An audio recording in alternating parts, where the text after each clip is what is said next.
O burro se chamava Baiano. Não era um nome bonito para um animal que trabalhou tanto. Chegou ao lote ainda potro, comprado de um mascate da Bahia, por um valor que Tonho demorou 2 anos para pagar. Desde então, foi Baiano quem abriu os sulcos da terra toda vez que o sol esquentou o cabo do arado.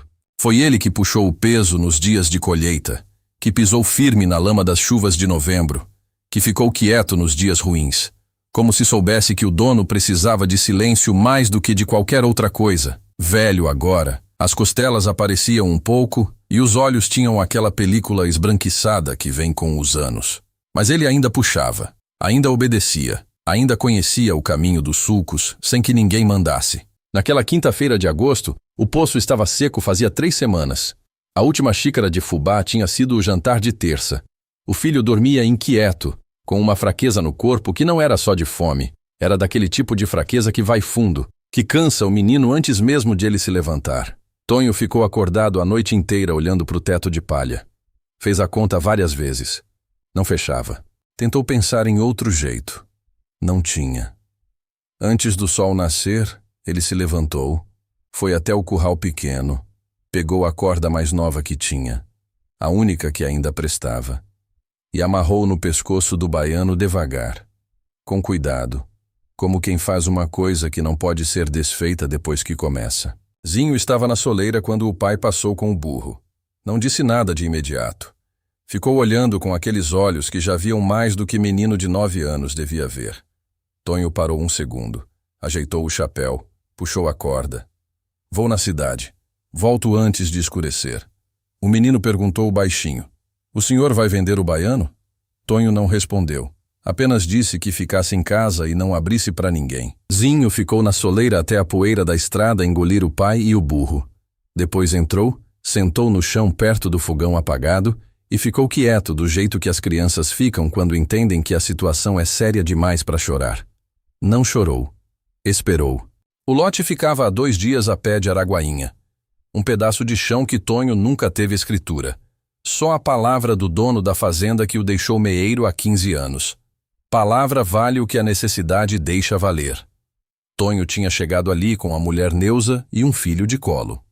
Eram de Rondonópolis, mas Rondonópolis ficou para trás depois que o trabalho secou.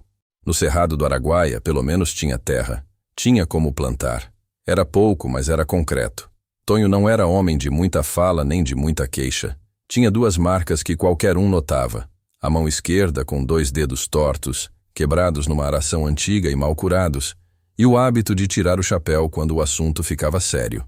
Era a única cerimônia que ele conhecia. Neuza foi embora antes do tempo, uma febre que o posto de saúde não alcançou a tempo de tratar. Tonho ficou. Ficou porque o menino era pequeno e porque ele não sabia ir para outro lugar que não fosse aquela terra. Enterrou a mulher numa cruz de madeira na beira do lote, do lado de um pé de pequi que ela tinha gostado desde o primeiro dia. Prometeu em voz alta, ali na frente da cova ainda fresca, que o menino nunca ia passar fome enquanto ele tivesse forças. Era uma promessa simples. O tipo de coisa que se faz porque precisa dizer em voz alta para acreditar que vai conseguir cumprir. Tonho nunca tinha descumprido uma promessa na vida. Não sabia o que fazer com a possibilidade de que essa fosse a primeira. Zinho cresceu vendo o pai arar. Aprendeu a contar medindo o saco de milho. Aprendeu os pontos cardeais pelo caminho que o sol fazia sobre o cerrado. Aprendeu a ficar quieto nos momentos em que o pai precisava pensar. Não foi para a escola porque a escola ficava longe demais e porque não tinha quem levasse. Era um menino sério, de olho vivo, que observava tudo sem comentar muito. Às vezes, de noite, Tonho ouvia o filho mexer na cama e perguntava se estava bem. Zinho sempre dizia que sim. Mas havia uma semana que o menino mal se levantava antes do meio-dia. Ficava deitado com aquela palidez que não era preguiça. Era o corpo pedindo o que não tinha. Tonho sabia. Não precisava de médico para saber. O burro tinha 15 anos, talvez 16. Ninguém sabia ao certo porque o mascate não tinha certeza nem ele. O que Tonho sabia era que o bicho tinha trabalhado cada dia daquele sem reclamar. Nos anos bons, puxou o carro de boi cheio. Nos anos ruins, comeu o que tinha. Tinha uma marca no pescoço, um caroço velho de arreio apertado demais que nunca sumiu. Tonho às vezes passava a mão ali no caroço quando estava pensando. Era um hábito sem explicação, como quem apalpa uma coisa para confirmar que ela ainda existe. Naquela manhã, quando amarrou a corda, o burro ficou quieto e deixou. Não resistiu, não recuou. Ficou parado com aquela paciência antiga que os animais velhos têm. A paciência de quem já viu coisa demais para se assustar com o que vem. O caminho até Araguainha era estrada de terra o tempo todo. 2,5 léguas de cerrado ralo, buritis secos, e um sol que não perdoava ninguém depois das 8 da manhã. Tonho foi devagar. O burro não aguentava mais que isso. Enquanto andava, foi ensaiando o que ia dizer. Um burro trabalhador. Velho, mas ainda serve. R$100 estava bom. 50 até. O que precisava era de um saco de arroz, um de feijão e o xarope que o menino tomava para fraqueza. Aquele remédio cor de barro que o farmacêutico vendia por R$23. A conta fechava se alguém comprasse o burro por qualquer coisa razoável. Não era muito pedir. Era a conta mais simples do mundo. Tonho repetia os números na cabeça como uma reza, para não deixar o pensamento ir para outro lugar. No meio do caminho, Baiano parou na beira de uma poça de lama que tinha sobrado de uma chuva antiga. A poça estava quase seca, mais barro do que água, mas o burro abaixou a cabeça e bebeu o que tinha. Tonho esperou, não pressionou. Ficou parado na estrada com o sol nas costas, olhando o bicho beber aquela água ruim sem nenhum apresso. Depois, quando o burro levantou a cabeça, virou o pescoço e olhou para o dono com aquele olho leitoso e fundo. Tonho desviou o olhar. Puxou a corda devagar e continuou andando. Não havia nada que ele pudesse dizer para o burro que fizesse aquilo ficar menos pesado. E não havia nada que o burro precisasse ouvir. Ele já sabia, provavelmente, muito antes de Tonho amarrar a corda. Araguainha tinha uma praça com 2 paineiras, um coreto sem teto, um armazém, uma farmácia com cheiro de eucalipto que chegava na calçada, um bar com 3 mesas de plástico e o mercado de seu Abílio, que ficava na esquina e era o lugar onde todo mundo comprava e todo mundo devia. Seu Abílio tinha 65 anos, barriga de quem nunca passou vontade, um anel de prata no dedão que todo mundo conhecia, e o costume de ficar sentado numa cadeira de braço na frente do balcão como quem governa um lugar. Não era mau caráter no sentido de quem planeja o mal. Era pior. Era o tipo de homem que simplesmente não enxergava o outro quando o outro não tinha nada para oferecer. Esse tipo existe em toda cidade pequena. Em toda cidade grande também. Tonho amarrou o burro num poste na frente do mercado e entrou. Tinha 2 homens lá dentro além de Abílio. Um deles olhou pela janela quando ouviu o barulho da corda e riu. Abílio se levantou, foi até a janela e não disse nada por um momento. Depois saiu pela porta. Andou em volta do animal 2 vezes. Bateu palma na garupa do bicho.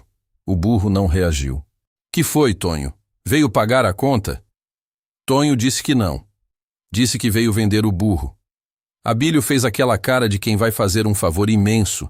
A cara mais humilhante que existe porque vem embrulhada em falsa generosidade. Ofereceu R$20.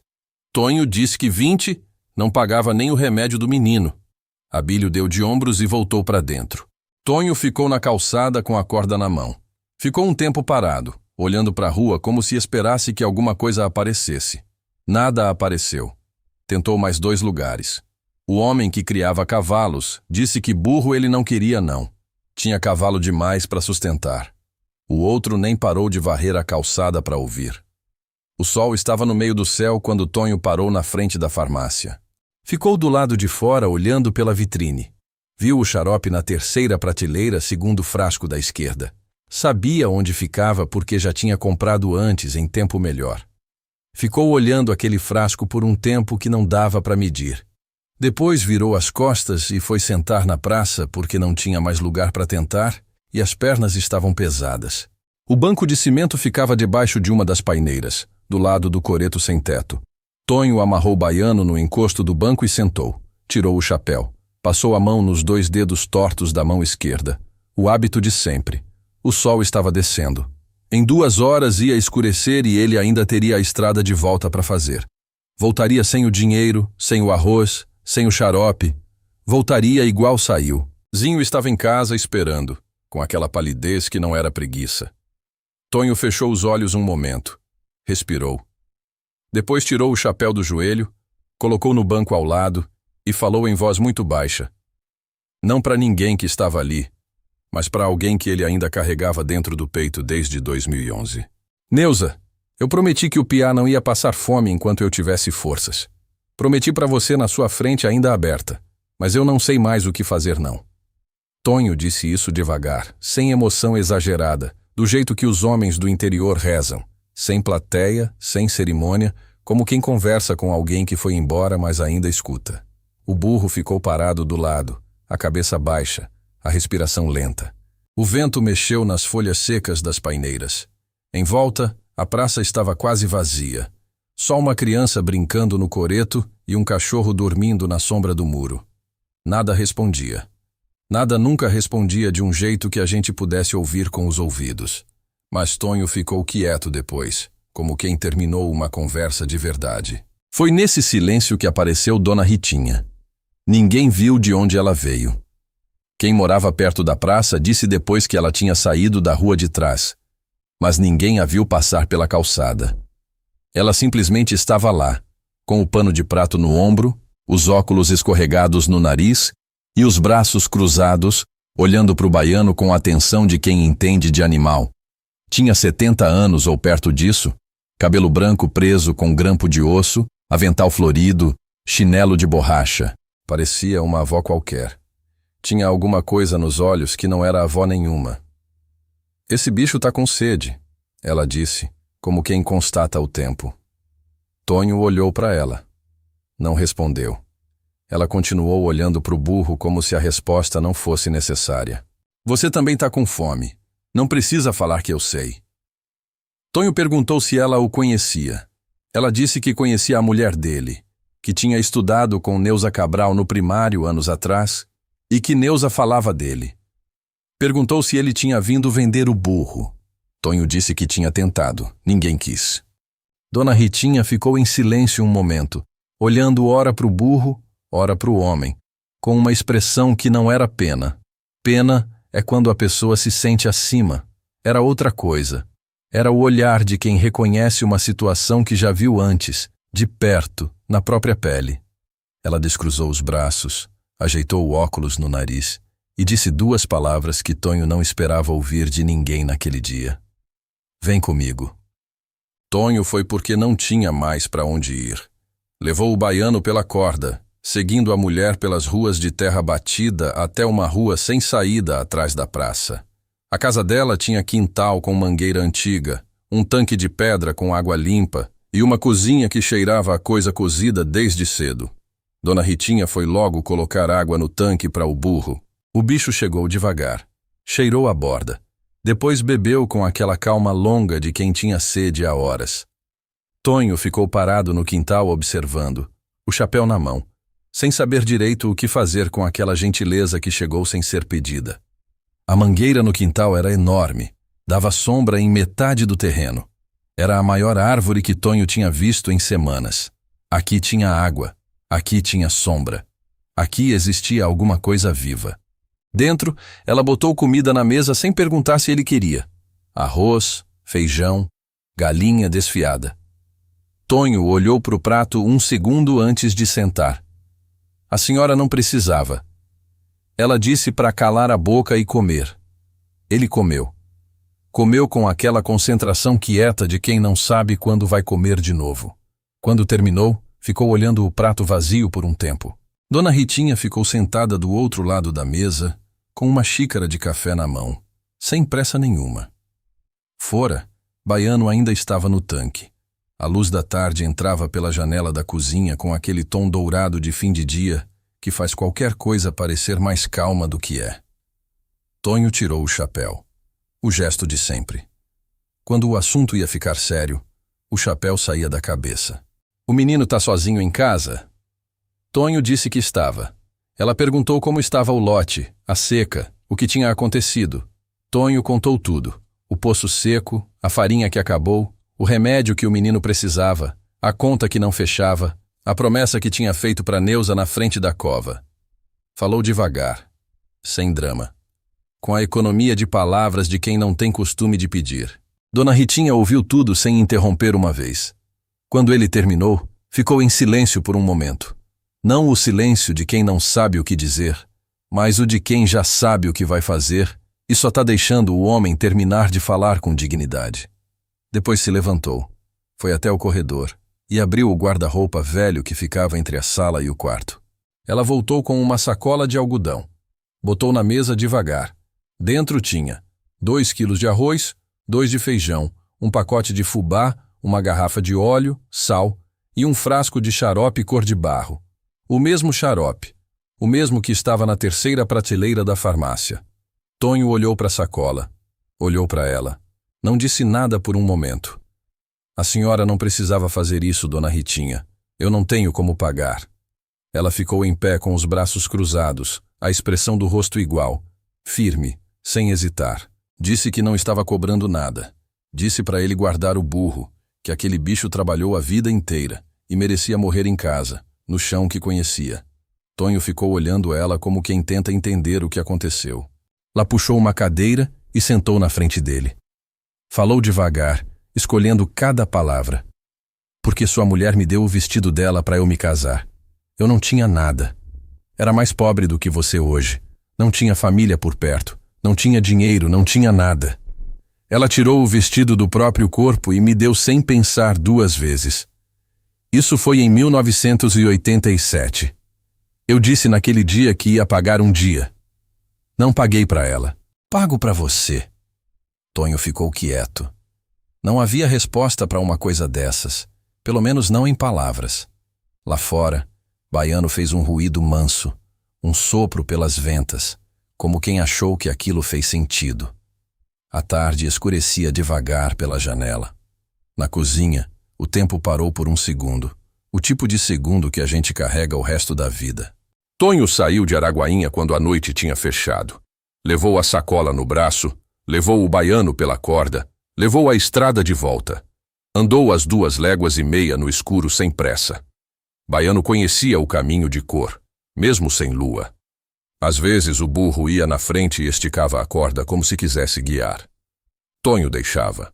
Andou pensando em Neuza, não com a dor de sempre, mas com um outro tipo de pensamento. Aquele que aparece quando a gente entende que uma pessoa que foi embora ainda consegue fazer coisa no mundo dos vivos. Um vestido de 1987. Uma dívida de honra que sobreviveu 30 e tantos anos. Chegou até o filho dela, por caminhos que a razão não traça, numa quinta-feira de agosto em que tudo parecia fechado. Quando chegou no lote, o lampião ainda estava aceso na janela. Zinho estava sentado na soleira. Não tinha dormido, estava esperando. O senhor voltou. Tonho disse que voltou. Trouxe o Baiano. Tonho disse que trouxe. O menino olhou a sacola, mas não perguntou como. Não precisava perguntar. Tonho entrou, colocou a sacola na mesa, acendeu o fogão com os últimos gravetos que tinha. Enquanto o feijão esquentava, ele foi até o quintal, soltou a corda do Baiano com cuidado e levou o bicho até a pastagem pequena perto da cerca. Soltou o nó. O burro ficou parado por um momento, sentindo o pescoço livre. Depois deu 2 passos lentos, chegou até a sombra da mangueira pequena que crescia na divisa e deitou com aquela solenidade antiga dos animais velhos. Tonho ficou em pé na beira da cerca um tempo.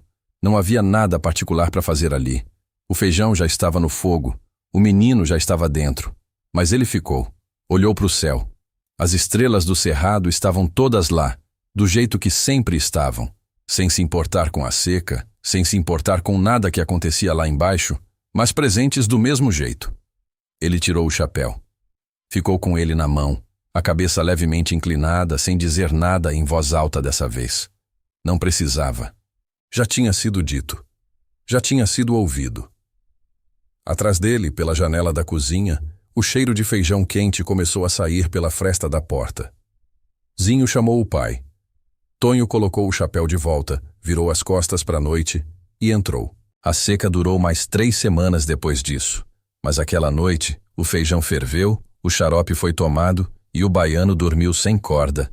Às vezes a vida manda o socorro de um jeito que a gente não estava esperando.